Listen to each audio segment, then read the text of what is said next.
तो दोस्तों हमने बीएसटीसी परीक्षा से संबंधित इंपॉर्टेंट प्रश्नों की सीरीज शुरू की थी, जिसके हमने 12 पार्ट पढ़ लिए थे। आज हम 13वां पार्ट पढ़ेंगे, तो वीडियो में अंत तक बने रहे। तो चलो वीडियो को शुरू करते हैं। आपका पहला सवाल है, राजपूतों के किस वंश ने जयपुर रियासत पर शासन किया था? राजपूतों के किस वंश ने जयपुर रियासत पर शासन किया था? तो आपका उत्तर होगा कछवाहा वंश। ठीक है, कछवाहा वंश ने जयपुर रियासत पर शासन किया था। तो दोस्तों आपको 25% दिए जाएंगे, जिसमें से आपने कितने प्रश्न सही किए हैं वो हमें जल्दी कमेंट करके जरूर बताएं। इसलिए मैं प्रश्न पढ़ूँ उससे पहले आप उत्तर तैयार रखें, जिससे कि आपकी प्रिपरेशन होती रहे। तो अगला प्रश्न पढ़ते हैं।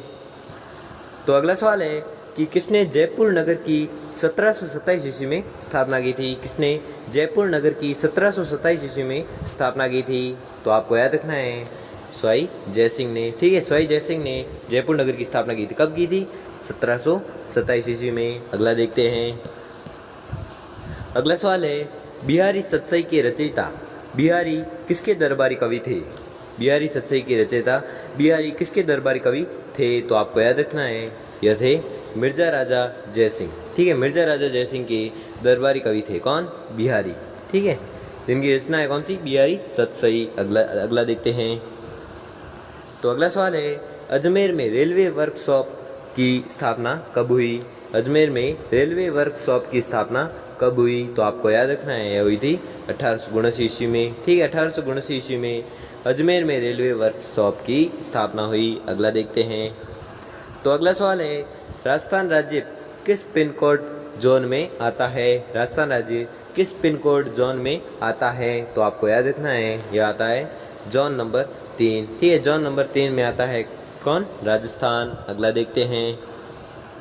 तो अगला सवाल है, राजस्थान में सर्वप्रथम डेयरी संयंत्र की स्थापना कहाँ हुई? राजस्थान में सर्वप्रथम डेयरी संयंत्र की स्थापना कहाँ हुई? तो आपको याद रखना है यह हुई थी अजमेर में। ठीक है, अजमेर में डेयरी संयंत्र की स्थापना हुई। ठीक है, अगला देखते हैं।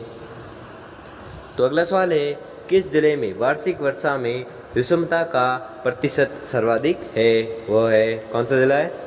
तो आपको याद रखना है वह जिला है जैसलमेर। ठीक है, जैसलमेर जिला है जो वार्षिक वर्षा में विषमता का प्रतिशत सर्वाधिक है। ठीक है, यानी कि सर्वाधिक न्यूनतम वर्षा कहाँ पर होती है या सर्वाधिक कम वर्षा कहाँ पर होती है? तो आपको याद रखना है जैसलमेर। ठीक है, अगला देखते हैं।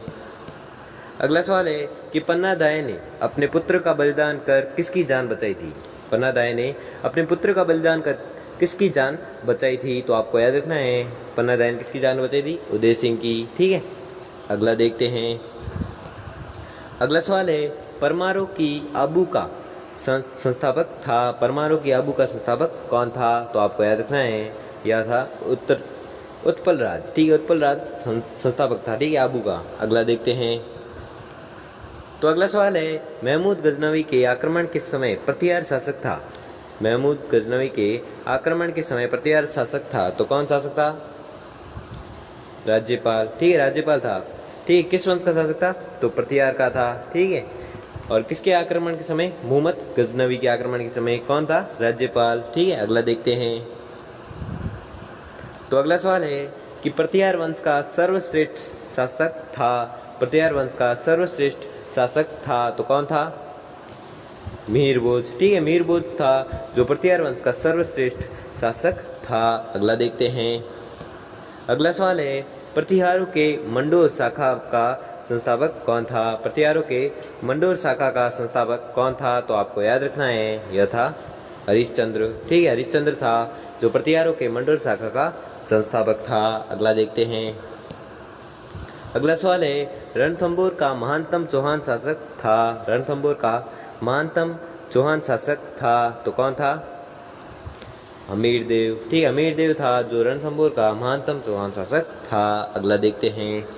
तो अगला सवाल है कि चौहान वंश के रणथंभौर शाखा का संस्थापक कौन था? तो आपको याद रखना है वह था गोविंदराज। ठीक है, गोविंदराज था जो चौहान वंश के रणथंभौर शाखा का संस्थापक था। अगला देखते हैं। अगला सवाल है कि सूफी संत ख्वाजा मोइनुद्दीन चिश्ती किसके शासनकाल में राजस्थान आए थे? सूफी संत ख्वाजा मोइनुद्दीन चिश्ती किसके शासनकाल में राजस्थान में आए थे? तो आपको याद रखना है वह थे पृथ्वीराज चौहान। ठीक है, पृथ्वीराज चौहान के शासनकाल में राजस्थान में आए थे कौन? सूफी संत ख्वाजा मोइनुद्दीन चिश्ती। ठीक है, अगला देखते हैं। तो अगला सवाल है कि पद्म विभूषण प्राप्त करता राजस्थान के प्रथम व्यक्ति कौन थे? पद्म विभूषण प्राप्त करता राजस्थान के प्रथम व्यक्ति कौन थे? तो आपको याद रखना है घनश्याम दास बिड़ला। ठीक है, घनश्याम दास बिड़ला थे जो पद्म विभूषण प्राप्त करता राजस्थान के प्रथम व्यक्ति थे। अगला देखते हैं। तो अगला सवाल है परमवीर चक्र प्राप्त करता राजस्थान के प्रथम व्यक्ति कौन थे? तो आपको याद रखना है वह थे हवलदार मेजर पीरू सिंह। हवलदार मेजर पीरू सिंह थे जो परमवीर चक्र प्राप्त करता राजस्थान के प्रथम व्यक्ति थे। अगला देखते हैं। अगला सवाल है कि ओलंपिक में कोई पदक जीतने वाला राजस्थान का प्रथम खिलाड़ी है। ओलंपिक में कोई पदक या व्यक्तिगत स्पर्धा जीतने वाला राजस्थान का प्रथम खिलाड़ी है। तो आपको याद रखना है राज्यवर्धन सिंह राठौड़। अगला देखते हैं। अगला सवाल है कि राष्ट्रीय उद्यान घोषित होने वाला राज्य का प्रथम क्षेत्र कौन सा है? राष्ट्रीय उद्यान घोषित होने वाला राज्य का प्रथम क्षेत्र कौन सा है? तो आपको याद रखना है रणथंभौर, जो कहाँ पर है? सवाईमाधोपुर में। ठीक है, तो राष्ट्रीय उद्यान घोषित होने वाला प्रथम राज्य का प्रथम क्षेत्र कौन सा है? तो आपको याद रखना है रणथंभौर, जो कहाँ पर है? सवाईमाधोपुर में। अगला देखते हैं।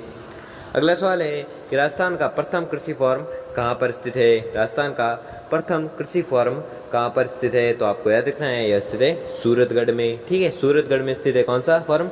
राजस्थान कृषि फॉर्म। अगला देखते हैं। राजस्थान का प्रथम कृषि फॉर्म, सॉरी।